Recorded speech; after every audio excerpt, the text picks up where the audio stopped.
Hi పిల్లలు, welcome to my channel. ఈరోజు నేను మరొక మంచి కథతో మీ ముందుకు వచ్చేసాను. మరి నేను రెడీగా ఉన్నా, మీరు రెడీగా ఉన్నారా? సబ్స్క్రైబ్ చేసుకున్న వాళ్ళంతా త్వరగా సబ్స్క్రైబ్ చేసుకోండి. ఇంకెందుకు ఆలస్యం? ఈ వీడియో ఇంకొంతమందికి షేర్ చేశారంటే మన ఛానల్ ఇంకా ముందుకు వెళ్తుంది. సో అందరూ కూడా like, share and subscribe our channel.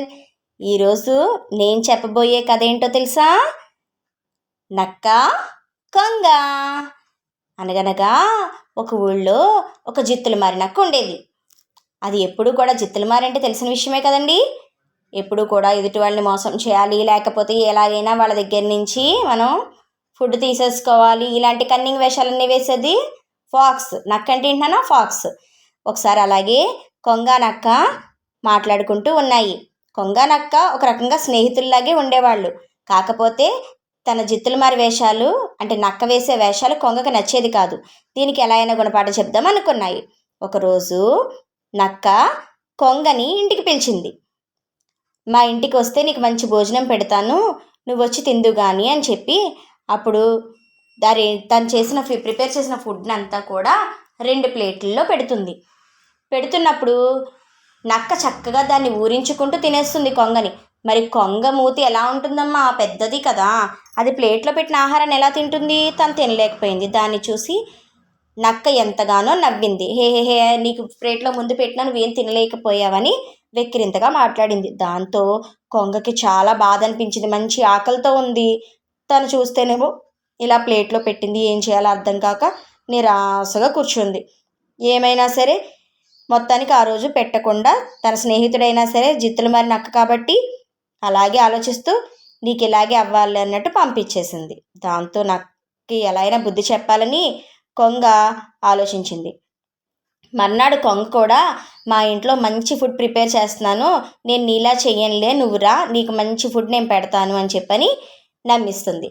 సరే అని నక్క కొంగ మాటలు నమ్మి వాళ్ళ ఇంటికి వస్తుంది. కానీ కొంగ ఏం చేస్తుందంటే మరి అది ముందు రోజు చేసిన పని మరి దీనికి రుచి చూపించాలిగా. ఒక మంచి ఫుడ్ని ఇది ప్రిపేర్ చేస్తుంది.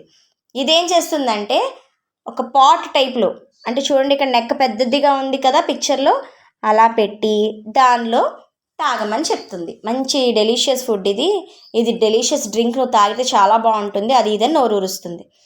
ఆ స్మెల్ చూసైనా సరే నీకు తాగాలనిపిస్తుందా లేదా అని అడుగుతుంది. ఆ నక్కకి చాలా నోరూరుతుంది, కానీ తాగలేని పరిస్థితి. మరి నువ్వు చేసినప్పుడు తప్పు లేదా? మరి నేను చేస్తేనే నీకు వచ్చిందా? మరి నువ్వు కూడా నన్ను అలాగే మీ ఇంటికి వచ్చినప్పుడు మోసగించావు కదా, మరి నువ్వు చేసింది తప్పే కదా. ఆకలిగా ఉన్న వాళ్ళకి ముందుగా మనం పెట్టాలి, నువ్వు అది మానేసావు, నీ జిత్తులమారి నక్క వేషాలని నా దగ్గర వేశావు, అందుకే నీకు తగిన గుణపాఠం చెప్పాలనుకున్నాను. కాబట్టి నేను ఈ రకంగా నీకు ఇటువంటి దాంట్లో మంచి డెలిషియస్ డ్రింక్ పోసిచ్చాను. ఇప్పుడు నీకు అర్థమైందా ఎదుటి వాళ్ళు పడే బాధ ఏంటో? ఎప్పుడూ కూడా మనం ఎదుటి వాళ్ళని అలా హేళనగా మాట్లాడకూడదు అని చెప్పని కొంగ నక్కకి బుద్ధి చెప్తుంది. ఈ రకంగా బుద్ధి చెప్పిన తర్వాత నక్క సరే ఈసారి నుంచి అటువంటి తప్పులు చెయ్యను, నాకు బుద్ధి వచ్చింది, ఇంకెప్పుడు కూడా నేను ఇలాంటి తప్పులు చేయను అని నక్క కొంగతో చెప్తుంది. ఈ రకంగా అప్పటి నుంచి కూడా ఇలాంటి కన్నింగ్ వేషాలు మానేస్తూ నక్క కొంగ మంచి స్నేహితుల్లా ఉన్నారు. దీన్ని బట్టి మీ కథ నుంచి మీకు ఏమర్థమైంది నాన్న? ఎప్పుడైనా సరే మన ఎదుటి వాళ్ళని హేళనగా చూడకూడదు. ఆకలితో ఉన్న వాళ్ళకి ఖచ్చితంగా మనం పెట్టాలి. అలా ఎవరిని కూడా అవమానించి పంపించకూడదు. మీరు కూడా అలాగే ఉంటారు కదూ.